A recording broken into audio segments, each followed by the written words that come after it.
আমরা প্রথমে চিত্রের সাহায্যে ভেক্টর যোগে ত্রিভুজ বিধিটা বোঝার চেষ্টা করি।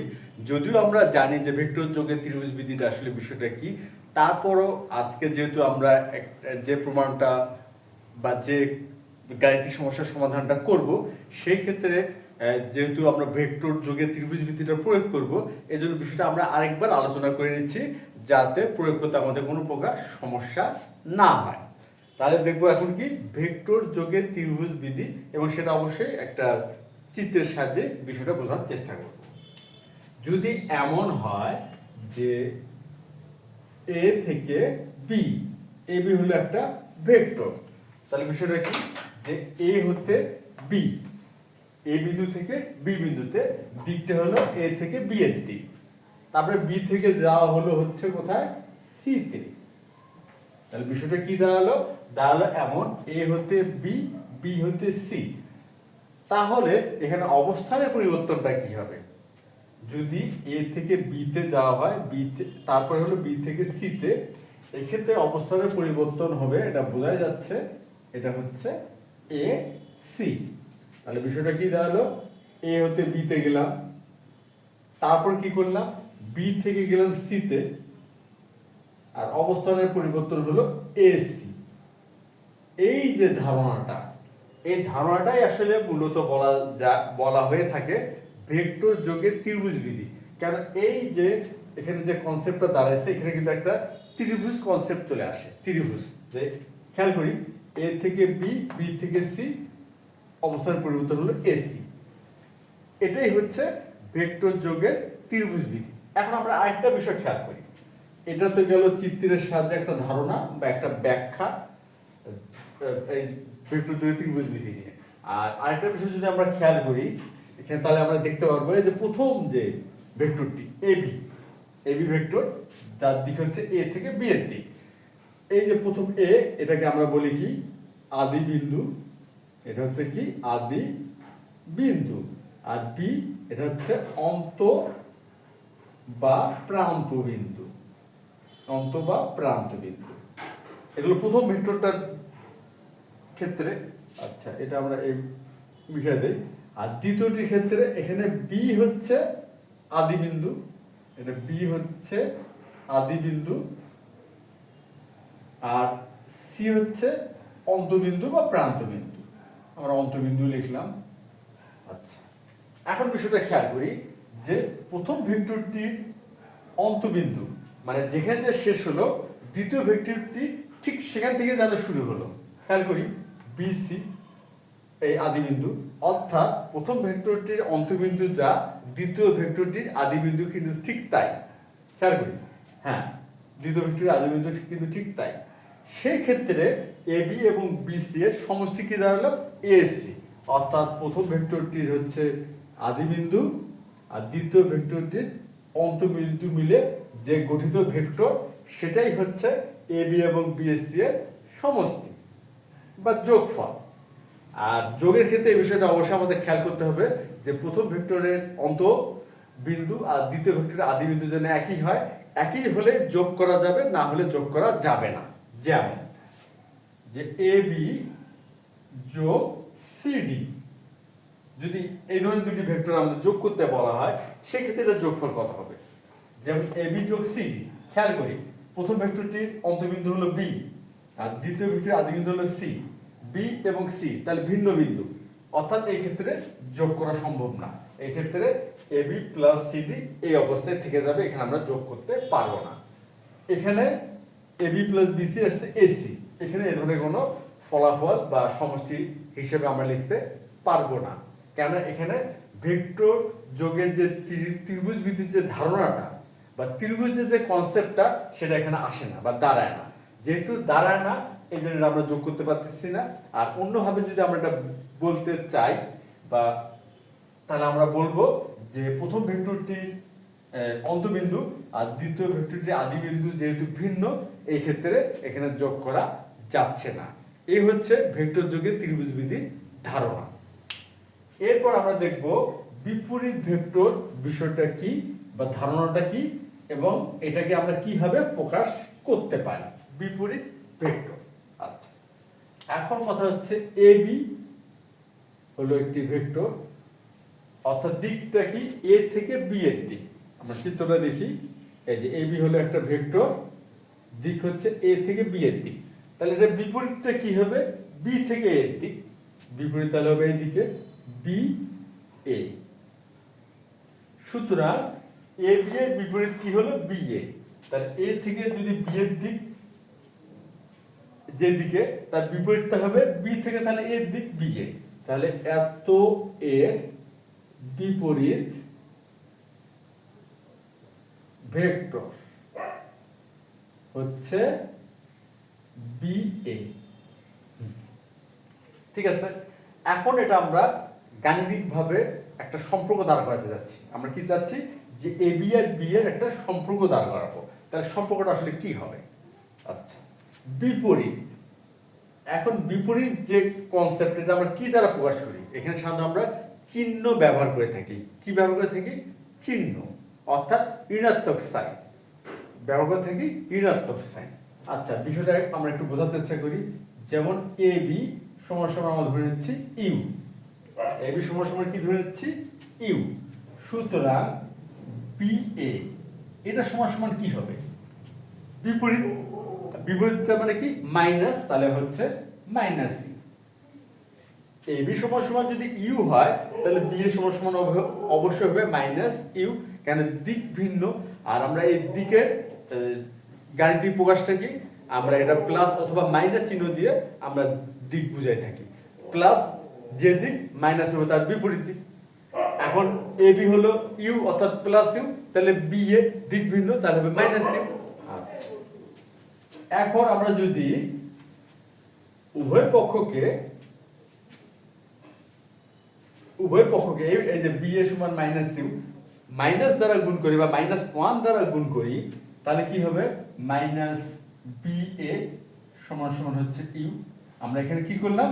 উভয় পক্ষকে, যে B A minus equal minus U, এটাকে আমরা উভয় পক্ষ মাইনাস ওয়ান দ্বারা গুণ করলাম, তাহলে হচ্ছে মাইনাস বি এ সমান প্লাস ইউ। আর এই যে ইউ, ইউ এর জায়গায় আমরা লিখতে পারবো কি? Minus B A. আমরা কিন্তু একটা সম্পর্ক দাঁড় করায় ফেললাম যে এ বি সমান সমান হয় মাইনাস বি এ। আমরা এইভাবে লিখতে পারবো, কিংবা চাইলে আমরা এটাও লিখতে পারবো বি এ সমান সমান হলো মাইনাস এ বি। এই দুটি একই বিষয়।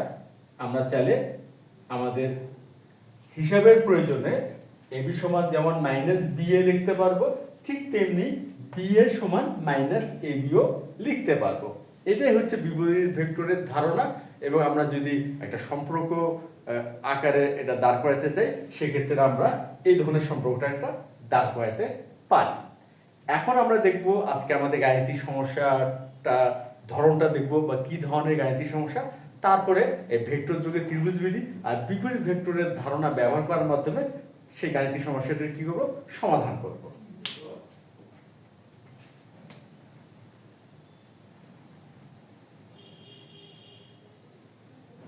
আচ্ছা, এখন এখানে আমরা দেখি, এখানে দেওয়া আছে ত্রিভুজ ও এ সি এ, এসি বার মধ্যবিন্দু বি। যদি ও এ সমান এ হয় আর ও বি সমান বি হয়, তবে ও সি কে এ এবং বি এর মাধ্যমে প্রকাশ আমাদের করতে হবে। এখন আমরা কি করব? প্রথমে আমরা ও এ সি ত্রিভুজটা অঙ্কন করে নিব। আচ্ছা, সমাধান। আমরা প্রথমে ত্রিভুজটা অঙ্কন করে নেই, ও এ সি।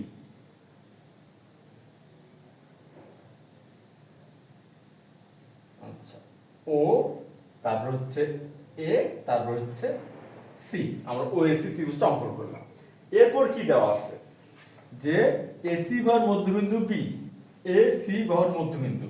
আচ্ছা, ধরে নিচ্ছি এটা হচ্ছে মধ্যবিন্দু আর এটা হচ্ছে বি।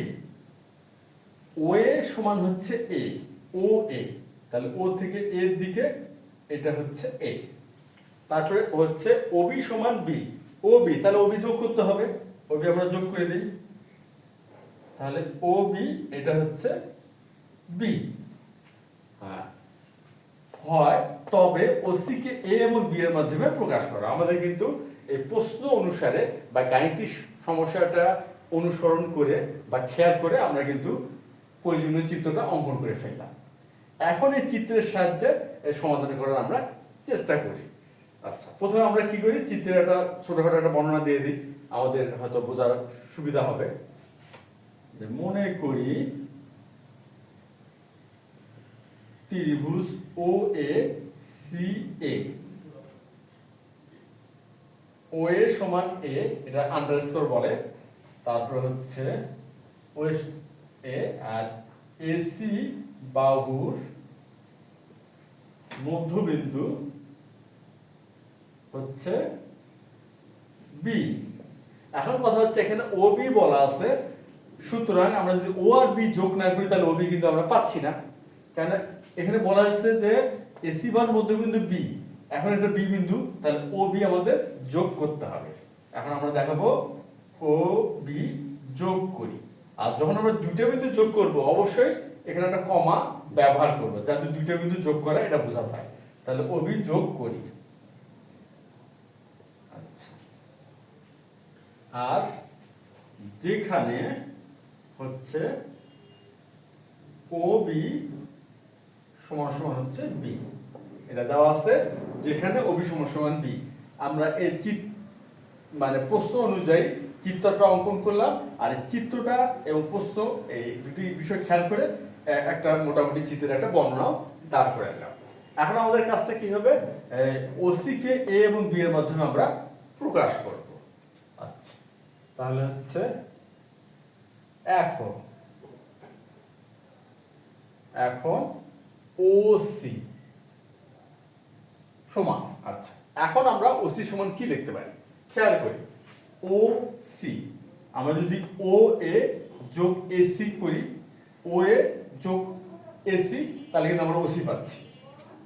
আচ্ছা, ও যেহেতু এসি, তাহলে আমরা কি করি, ও এ যোগ এসি। আমরা এখন খেয়াল করলে বুঝবো আমাদের যে ভেক্টর যোগের ত্রিভুজ বিধি বা ভেক্টর যোগের যে ধারণা, সেই ধারণা অনুসারে আমরা কিন্তু ঠিক লিখছি কিনা ধারণাটা খেয়াল করি। এই যে প্রথম ভেক্টরটির অন্তবিন্দু আর দ্বিতীয় ভেক্টরটির আদি বিন্দু একই, মিলছে, হ্যাঁ প্রথম ধারণাটি আমাদের মিলে গেছে। আর দ্বিতীয় ধারণাটা কি ছিল, যদি মিলে যায় সেক্ষেত্রে প্রথম ভেক্টরের আদি আর দ্বিতীয় ভেক্টরের অন্ত মিলে গঠিত ভেক্টরটাই হবে এই ভেক্টরদের সমষ্টি। তাহলে কি হবে, ওসি এজ ওসি, অর্থাৎ আমাদের লেখাটা ঠিক আছে। আমরা যে গাণিতিক যে হিসাবটা এখানে দাঁড় করেছি বা গাণিতিক যে সম্পর্কটি দাঁড় করেছি সেটা ভেক্টর যোগের ত্রিভুজ বিধি অনুযায়ী আমরা ঠিকঠাক করছি। আচ্ছা, এখন ও এ সমান আমাদের কি জানা আছে বা কি দেওয়া আছে, এ, তাহলে এখানে ও এর স্থলে আমরা লিখতে পারবো এ, লিখে ফেললাম। হ্যাঁ, এসি সমান কিন্তু এখানে দেওয়া নাই, এসি সমান এখানে দেওয়া নাই, কোনো মান বা কোনো সম্পর্ক দেওয়া নাই। এখন এটা আমরা কি করব, কিন্তু একটি বিষয় কিন্তু দেওয়া আছে, বি হচ্ছে এসি এর মধ্যবিন্দু। আচ্ছা, এখন এটা আমরা এখানে দাঁড় করাই, যেহেতু হচ্ছে বি এসি এর মধ্যবিন্দু, তাহলে অতএব বি কি এসি এর মধ্যবিন্দু। কোথা থেকে জানলাম, এটা প্রশ্ন অনুসারে আর কি জানলাম, যেটা দেওয়া আছে যে বি হলো এসি এর মধ্যবিন্দু। সুতরাং আমরা কিভাবে লিখতে পারবো, যে এ বি যোগ বিসি সমান সমান হচ্ছে এসি, এটা তো আমরা লিখতেই পারি, বা আমরা লিখতে পারি যে এ বি সমান হচ্ছে বিসি, এটা কি আমরা লিখতে পারবো যে এ বি সমান হচ্ছে বিসি, তাহলে লিখতে পারবো বি হচ্ছে এসি এর মধ্যবিন্দু। এখন হচ্ছে এসি সমান সমান হচ্ছে এ বি যোগ বিসি, লেখা যাবে এ বি এবং বিসি যোগ করলে এসি পাওয়া যাবে। তারপর এ বি আর বিসি সমান, তাহলে এখানে লিখতে পারবো A B plus A B, অবশ্যই লেখা যায়, কেন, যেহেতু এ বি এবং বিসি সমান, এ বি এবং বিসি কেন সমান, বি যেহেতু এসি এর মধ্যবিন্দু। তারপরে হচ্ছে কি 2a b, অর্থাৎ আমরা কি পেলাম, যে এসি সমান 2ab পেলাম। তাহলে এখন এসি এর স্থলে আমরা কি 2ab লিখতে পারি, অবশ্যই লিখতে পারি, কোনো সমস্যা নাই। আচ্ছা, লিখলাম। এখন এবি খেয়াল করি, এখানে এবি, আচ্ছা, আর এবি থেকে কি একটি সম্পর্ক দাঁড় করানো যেতে পারে এবি। আচ্ছা, এবি সমান সমান কি লেখা যাবে? আমরা যদি এখন ত্রিভুজের আচ্ছা যোগ বিধিটা বা ভেক্টর যোগে ত্রিভুজ বিধিটা এখানে প্রয়োগ করি, তাহলে এবি সমান আমরা লিখতে পারি এ ও যোগ ও বি। এই যে এ থেকে ও, ও থেকে বি, তাহলে আমরা পাবো এবি, অর্থাৎ এ ও যোগ ও বি। এটা করলে কিন্তু আমরা কি পাচ্ছি? এবি পাচ্ছি, এ ও যোগ ও বি। তাহলে এখন এই কাজটা করি, এখানে এ প্লাস 2 ইন্টু ওই জন্য ফার্স্ট ব্র্যাকেট ব্যবহার করতেছি, তাহলে হচ্ছে এ ও প্লাস ও বি। এখন এ ও আমরা বিপরীত ভেক্টরের ধারণা ব্যবহার করলে এ ও সমান লিখতে পারবো মাইনাস ও এ। এটা হচ্ছে আমরা বিপরীত ভেক্টরের ধারণা যদি ব্যবহার করি, তাহলে এ সমান কি লিখতে পারবো? মাইনাস ও এ। তাহলে এ ও এর স্থলে আমরা মাইনাস ও এ লিখবো। আর ও বি, আচ্ছা ও বি সমান কি দেওয়া আছে খেয়াল করি, এই যে ও বি সমান দেওয়া আছে বি, তাহলে ও বি এর স্থলে লিখবো বি।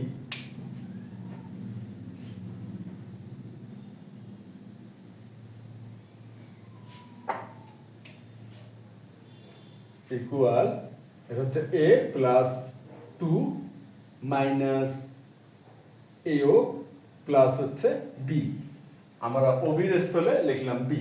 এখন মাইনাস ও এ, আচ্ছা মাইনাস তো মাইনাসই থাকবে, ওটা ওটা কোনো ব্যাপার নয়।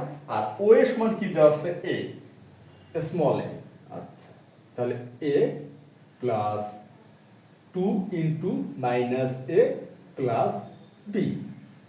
এখন কি করবে? এখন জাস্ট গুণ করবে, এখন জাস্ট ক্যালকুলেশন করা আর কি, বা সরল করা। তাহলে মাইনাস হবে 2a প্লাস 2b। এখন যদি আমরা বিয়োগ করি, আমরা 2b টা আগে লিখি, আর a মাইনাস 2a, তাহলে হবে মাইনাস a, এখানে হবে মাইনাস a। তাহলে আমাদের ওসি সমান সমান আমরা কি পেলাম? এই যে বক্স করে দিলাম বোঝার সুবিধার জন্য, যে ওসি সমান সমান হচ্ছে ওবি মাইনাস এ। আমরা আমাদের প্রশ্নটা কি ছিল?